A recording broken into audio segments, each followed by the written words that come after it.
I'm excited. Yay! Hey, we're here. We're doing deer stuff. Way late. It is July 13th, 2021. So here I am. Finally got a day to do this. Keegan has graciously enough come out to help me. We're going to film today. High five. We're going to film today. High five. High five. There it is. Today's plan is I'm at the 1 acre and we're going to deploy my cell cams. I just want to brush real quick on why I run cell cams and the importance of why I think you should run them in small acres like this. This is the 1 acre. If I do a pan around me, it's all ag field. My entry and exit is right here. That's it. Right down this fence row. Two things. Intrusion. I want to stay the heck out of these little areas because I want deer to feel safe and have that be home and hunt it strategically.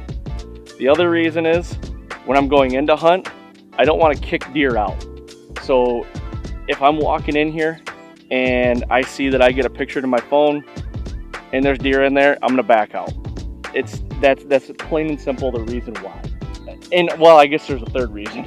I like to check my trail cams a lot, and this kind of gives me my fix of, you know, not checking them all the time. So that's what we're gonna do today. I also got a saw, chainsaw, and a pole saw. We're gonna cut some lanes, get all that done right now. It's starting to rain. That's great. So we're gonna take cover real quick, and then we're gonna go do this. Let's do it.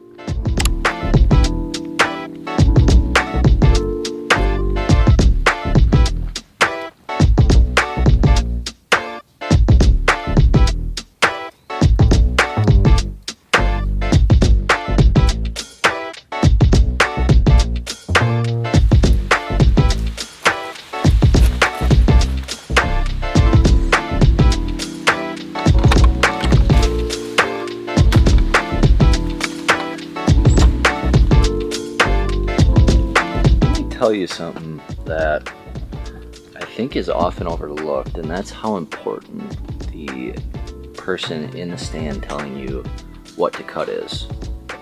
It's a high risk job actually. Just told Arron to cut his licking branch. He didn't do it. God. You know, you're also the guy that gets the blame placed on you if season comes around and you have a deer walk through and there's a branch or something in the way, because you know it's going to come back and be, freaking Keegan is up there, he didn't tell me to cut that one. So it's just one of those positions that people don't talk about that often. You know, you got the hunter, you got the cameraman, you got this, you got that, and nobody's talking about the spotter for cutting branches. Appreciate your people up there. Give them some love today. Don't cut your licking branches or scraping branches or branches on a neighbor's property. Those are kind of like the 3 rules you want to go with. Other than that, you're good. You're on your way. You are on your way.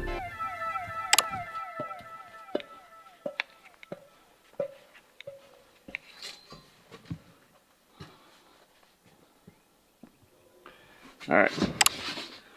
By the looks of things, he did a pretty good job as of right now. There's a lot to be said when a deer comes through there this fall to be shot, but I think he did a pretty good job.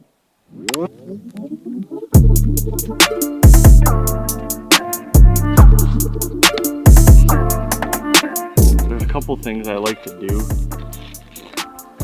when I'm like camouflaging a camera, I guess you could say, and these aren't rocket science ideas, and I'm not gonna lie to you, they weren't mine. I learned these from other people, but try to find a tree where the camera's not like a lot wider than the tree, so when the deer do look up, that they don't see something sticking out from a bigger tree. I got it up a little higher, but it's facing down at this scrape, so I'm gonna get a lot of deer that come through here and that stop and hit the scrape, because my biggest thing is I want to know when these deer are going to start hitting this scrape. It's kind of, you can tell it's there, but I think that's from last year obviously. I want to know when they're going to start nosing around, but for camouflage reasons, get something that's like, get a tree that's about the same size as the camera.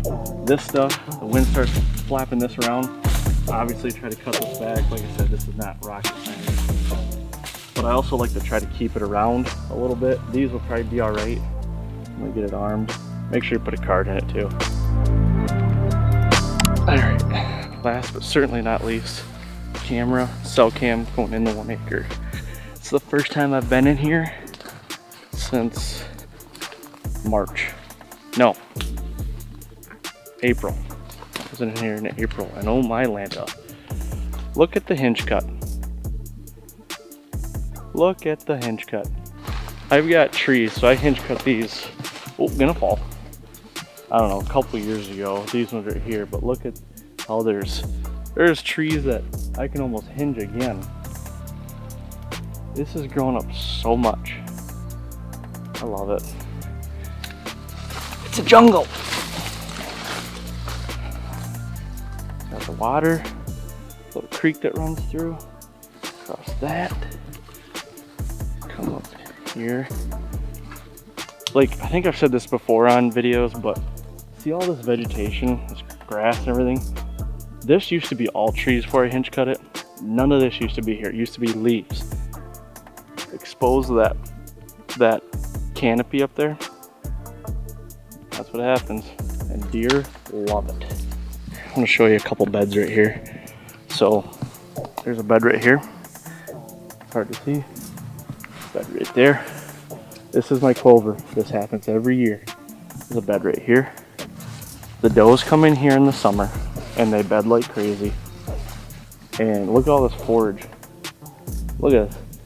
I frost seeded this the spring of, I'm gonna be wrong here, 16, I think. I frost seeded it, never done a thing to it again ever since.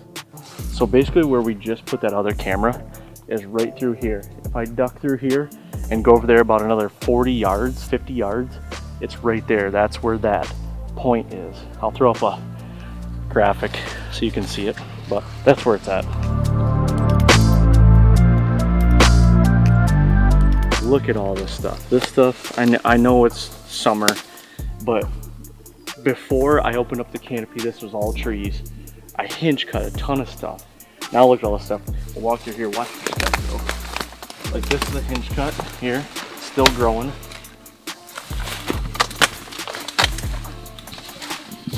So like these new little shoots, these were not here last year, and now they're 12 foot high.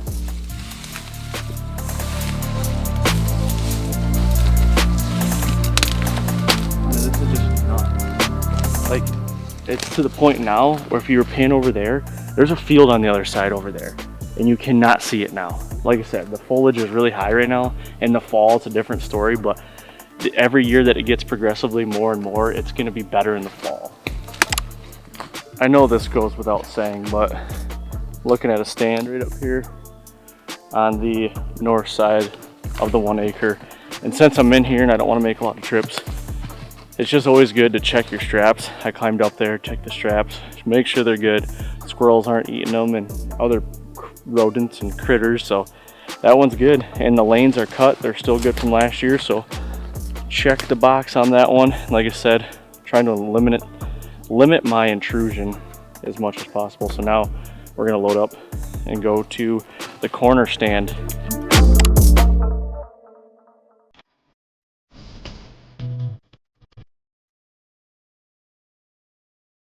Well, we are still on the 1 acre farm, but we're down on what I call the corner stand, the south corner.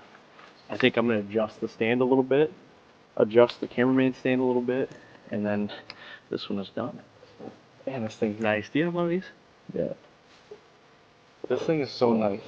Hunter safety hanger harness. You can get it sweaty, you can get it dirty, big pockets. Lineman strap, safety first. Let's go move this stand. Yes. This is another great invention. This is a lifeline. You got the pressic knots here.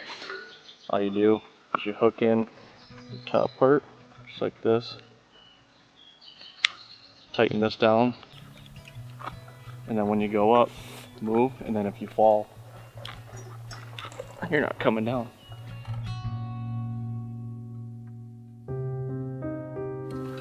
Well, that's why you check these every year. This was chewed through there. I went up there and like gave it a shake. Keegan wasn't filming at the time, and she started to budge through, and I was gonna put a step on it, and it came right undone. The stand's been here for probably 4 years at least. but chewed right through. That's why you got to check them. So I don't have an extra strap.